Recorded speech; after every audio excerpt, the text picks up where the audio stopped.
মেয়েটির উপর তার পরিবারের পক্ষ থেকে বিয়ে করার জন্য ভীষণ চাপ ছিল। তাই একদিন সে একটি হ্যান্ডসাম রবট বয়ফ্রেন্ড অর্ডার করে ফেলে। যখন রবটটি ডেলিভারি হয়ে আসে তখন মেয়েটি অবাক হয়ে যায়। রবটটির ত্বক এতটাই বাস্তবের মতো ছিল যে সে বিশ্বাসই করতে পারছিল না এটা মেশিন। আনন্দে সে রবটটিকে জড়িয়ে ধরে। আসলে এটা রবট নয়, একজন আসল মানুষ ছিল। এই লোকটা নিজের পরিবার দ্বারা জোর করে ঠিক করা বিয়ে থেকে পালিয়ে এসেছিল। পালানোর সময় সে নিজের বডিগার্ডদের ধোঁকা দিয়ে একটি বড় ডেলিভারি বক্সের মধ্যে লুকিয়ে পড়ে, কিন্তু অপ্রত্যাশিতভাবে সেই বক্সটি ডেলিভারির কোম্পানির একজন কর্মী ট্রাকে তুলে নিয়ে যায় আর তা পৌঁছে যায় মেয়েটির বাড়িতে।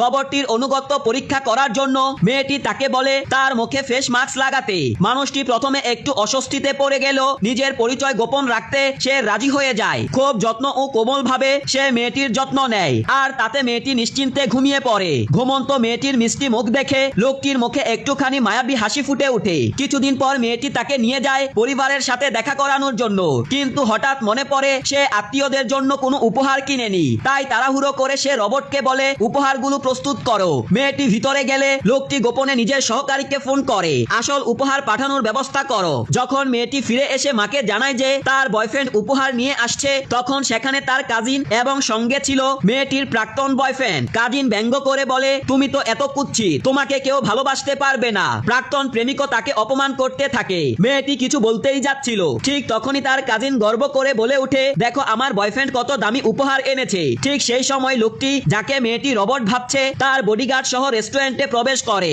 সে সবার হাতে অত্যন্ত দামি উপহার তুলে দিয়ে বলে এগুলো তো শুধু সাধারণ মিটিং গিফট, আরো অনেক আছে। এটা দেখে আত্মীয়দের মুখ কালো হয়ে যায় আর তারা লজ্জায় রেস্টুরেন্ট ছেড়ে চলে যায়। মেয়েটি ভীষণ কৃতজ্ঞ হয়ে পড়ে তার রবট বয়ফ্রেন্ডের প্রতি। ধীরে ধীরে তার মনে হতে থাকে এটা মনে হয় সত্যি রবট নয়, কারণ সে এত বুদ্ধিমাত্রার সাথে সবকিছু সামলায়। লোকটি বিষয়টি বুঝে দ্রুত এক চাল চালে। সে বলে আসলে উপহারগুলো আসল নয়, আমি রবট হিসেবে আগে থেকেই প্রোগ্রাম করে রেখেছিলাম। মেয়েটি হাসতে হাসতে বলে এই রবটটা তো বেশ স্মার্ট। মেয়েটি চলে যাওয়ার পর রবটটি স্বস্তির নিঃশ্বাস ফেলে, কিন্তু সে জানতো না আসল রবটটিকে সে যে রাস্তার পাশে ফেলে এসেছে সেটি ইতিমধ্যেই নিজ থেকেই অ্যাক্টিভেট হয়ে গেছে। আর এখন সেই রবট ধীরে ধীরে এগিয়ে আসছে মেয়েটির বাড়ির দিকে।